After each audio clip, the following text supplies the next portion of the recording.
दुनिया का सबसे अमीर आदमी इलॉन मस्क, जिसकी नेटवर्थ आज 21 लाख करोड़ तक बताई जाती है। जो आप भी मेरी तरह मिडिल क्लास फैमिली से बिलोंग करते हो तो आपके मन में भी एक सवाल जरूर आया होगा कि भाई कैसे इसने इतनी सारी वेल्थ क्रिएट की। तो चलिए गाइस, मैं आज आपको इस वीडियो में बताने वाला हूँ कि कैसे इलॉन मस्क ने अपनी पहली फर्स्ट कंपनी क्रिएट की एंड उससे $22 मिलियन कमाए।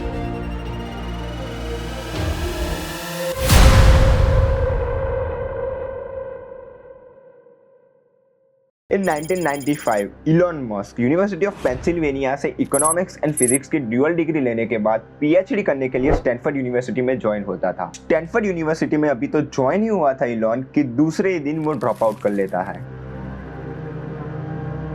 बट वो पहले से ही अपनी लाइफ के बारे में बहुत ही सीरियस था।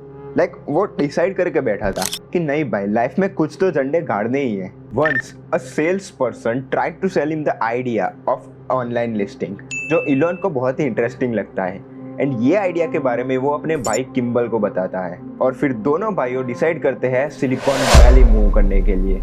After moving to the Silicon Valley, they rented a studio sized apartment which was very small, और यही छोटे से अपार्टमेंट को अपनी ऑफिस बनाकर दोनों भाइयों ने कंपनी शुरू की जिसका नाम था global link information network.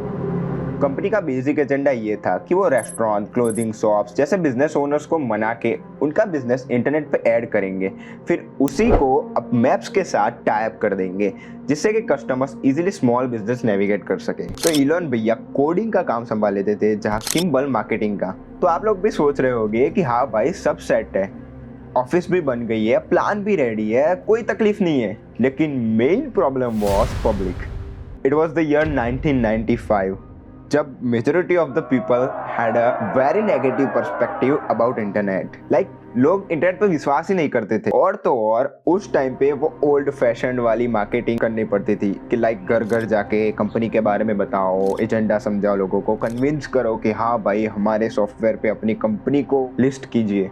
And जब भी किम्बल घर घर जाके अपनी कंपनी के बारे में बताता था, तब मेजॉरिटी ऑफ द टाइम उसको यही रिप्लाई मिलता था लोगों की तरफ से कि कोई पागल ही होगा जो इंटरनेट पे अपना पैसा बर्बाद करेगा। सो उस टाइम पे लोगों को इंटरनेट के बारे में कन्विंस करना बहुत ही टफ काम होता था।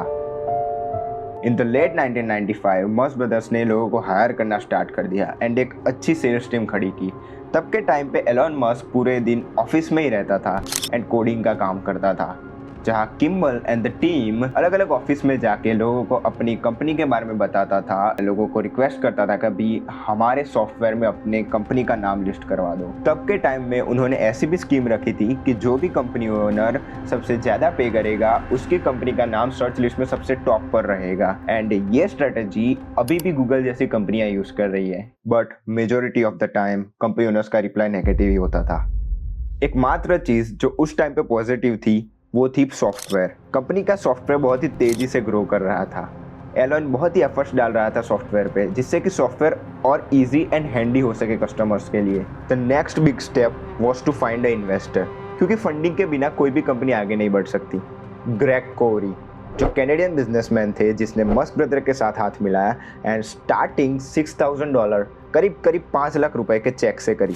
फिर 1996 में ग्रेग कोरी एलन मस्क के साथ मूव हो जाते हैं एंड कंपनी ज्वाइन करते हैं एज अ को फाउंडर। उनके आने के बाद कंपनी में ह्यूज ट्रांसफॉर्मेशन दिखता है एंड तब द वेंचर कैपिटल फर्म मोहर डेविडो वेंचर्स मस्क की कंपनी में इंटरेस्ट दिखाते हैं और इस अपॉर्चुनिटी को देख के मस्क ब्रदर्स उनके साथ मीटिंग फिक्स करते हैं, जिसमें मस्क ब्रदर्स सक्सेसफुली इन्वेस्टर को इम्प्रेस करते हैं एंड मोहर डेविडो कंपनी में $3 मिलियन इन्वेस्ट करने के लिए रेडी हो जाते हैं।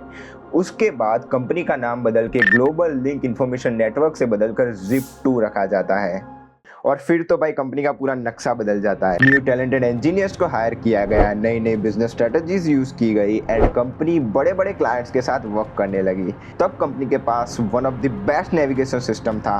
बट एलन मस्क को तब चीफ टेक्नोलॉजी ऑफिसर CTO की पोस्ट पर धकेला गया and as a CEO Rich Sorkin को लाया गया, जो पहले क्रिएटिव लैब्स में काम करते थे एंड उसे हायर किया गया क्योंकि एलन की कोडिंग इतनी भी अच्छी नहीं हुआ करती थी, because Musk self learn coder थे।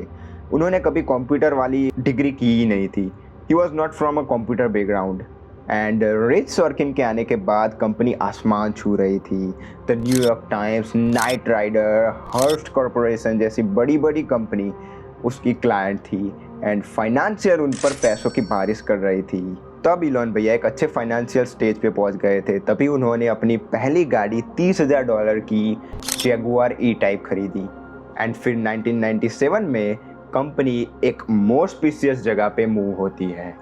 फाइनली अब सब सेट था। फिर आता है 1998, जब Zip2 ने अपने मेन कंपटीटर सिटी सर्च के साथ मर्ज होने का फैसला लिया, जिसमें दोनों कंपनियों डिसाइड किया कि कंपनी का नाम सिटी सर्च रहेगा एंड CEO Zip2 की तरफ से सॉर्किन को बनाया जाएगा। बट तब उन्होंने एक एग्रीमेंट किया कि दोनों कंपनियां एक दूसरे की कंपनी में से कोई भी एम्प्लॉई को फायर कर सकते हैं। बट ये सब मस्क भैया को मंजूर नहीं था, इसीलिए कंपनी को मर्जर कैंसिल करना पड़ा।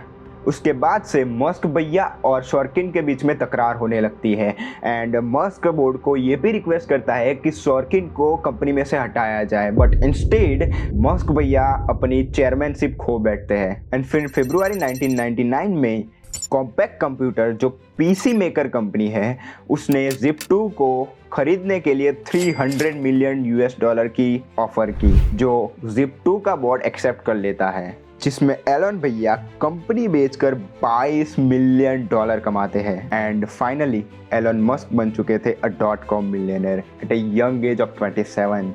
उस पैसों से मस्क ने $1 मिलियन की लिमिटेड एडिशन मैक्लेरन खरीदी, एक प्रॉप प्लेन खरीदा एंड 1800 स्क्वायर फुट का एक बहुत बड़ा मैंशन खरीदा। अभी तो इलोन भैया सिर्फ मिलियनर बने हैं, उनका सपना तो बिलियनर बनने का था। तो फिर से इलोन भैया लग जाते अपने नेक्स्ट प्रोजेक्ट के ऊपर काम करने के लिए, जो कि था